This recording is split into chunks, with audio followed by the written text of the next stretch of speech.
Okay, coaches, tonight we want to talk about another complement or protection play for your GT counter scheme. I just call it 40 and 41 punch. It's a complement or protection versus even front. It works best to the 3-5 side and a 2 linebacker middle. And, remember we've talked about in depth about using the quick screens to lighten the box. And to get the look you want. Any formation to do, you want to start. I think you want to start with doubles, but depends on what they're giving you. But you do not want a sniffer in there or a tight end there that brings. I guess you could, shove a tight end in there if it had a walk player. But I just like getting them all out the box. It creates better lanes. But mainly look at what they're giving you. So. Go back to your base GT scheme to start with. So all we're getting, blocking back with the center, blocking down, gap down backer with a power combo that's 3 with the guard and tackle to the backer. We're going to pull to kick, and we're going to pull to wrap right here. So that's our base GT scheme. The quarterback be reading the backside defensive end. Now tailbacks on a flat path, he's reading that tackle. That tackle takes it outside. He was taking it outside. Tackle cuts it up. He's going to stick his foot in the ground and run the lane, and that's what you want to do.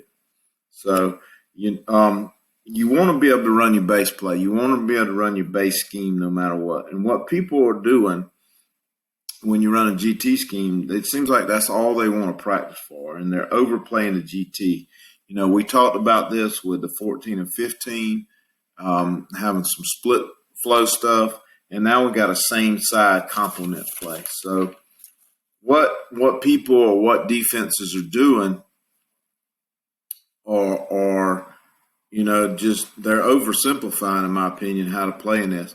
Number one, D-lines better be key reading on this kind of scheme, or you can run anything you want anyway. Linebackers need to be reading through the guards to the tailback. So the front side linebacker's getting that on a GT scheme. He's getting that down block, so he's scraping over the top. And the backside linebacker's getting a pull, so he's crossing the center's face. The tackles are either squeezing on the front side or getting in that hip pocket. Probably on the front side more fighting a double team in the way I would block it. Defensive ends are squeezing the front side with the wrong shoulder, trying to make you bounce, and that's not where you want to run your base scheme. And the backside squatting to tell you to hand it off every time.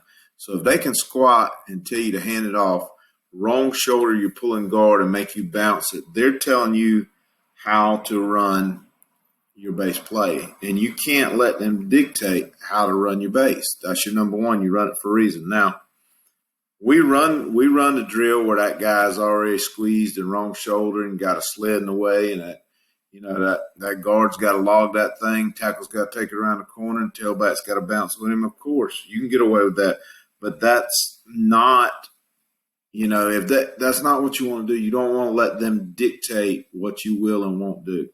So you want to cause some doubt, some confusion, which is going to make the defense hesitant now.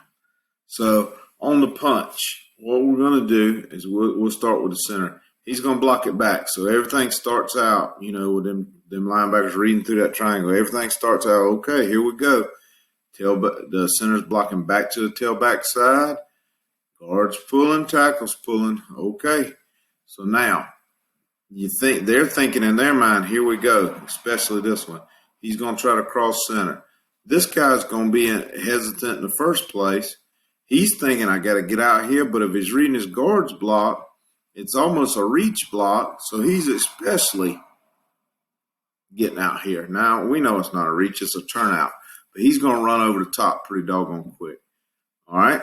So now, this guard right here, he's just going to fight outside. This defensive end right here, he's going to fight outside. All right? This guy right here should get cut off with the center. He's going to squeeze. He's going to squat it. We're still going to read the backside. He's going to sit there and squat and do nothing. Try to make you hand it off. That's fine. Quarterback's going to hand this thing off. So now a little bit different on your pulls on the punch because we want to run this thing tight. Tailback, about time he gets it in his hand, he needs to stick his foot in the ground and get north right now. He knows that. There's no bounce on this play. Okay, but he wants his first few steps to be flat down the line of scrimmage, just like the GT scheme. The guard is going to, I call it slide pull. All this is old fold block. I'm going to fold around, get up in there, inside, head up, outside. Hopefully he's gone. We don't know that. Okay, hopefully he's run out the way and you catch him inside, head up, outside. Okay, this tackle, I want to skip pull so he can stay square to all this stuff that's happening in here. All right, so we will have to work some different pulls, but they're simple. You work all them steps in the summer. They're very simple.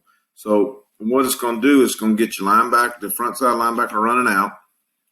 This guy's going to be the long ranger. This defensive end is going to be standing there saying, hand it off. We got to block him. Okay, these are getting a false read. Okay, he's running out the way. And they're used to playing this thing off tackle, off tackle, off tackle. We're sticking it just as tight as we can back up in the A gap, if not down to almost down the midline, because if the center gets a good block back, then we even got more room on it. So again, it's going to slow them down and cause that hesitation and doubt into that 16, 17-year-old's mind. It's going to give you a chance to run your base play. Now you can come back and hit them with your base play again. Okay. And I just think this is a very easy complement when they're overplaying a GT scheme. It's an easy way to run the ball. I think sub-varsity can run it as well because it's almost a base blocking scheme, and they can get there. Even your slower tackle can get there, it seems like, on this play. So just a very easy complement, a very easy play to help you run your base GT scheme. So thanks for watching. Remember to hit like and subscribe and leave me your questions, your comments, definitely any answers, the way to do it better. Thanks for watching.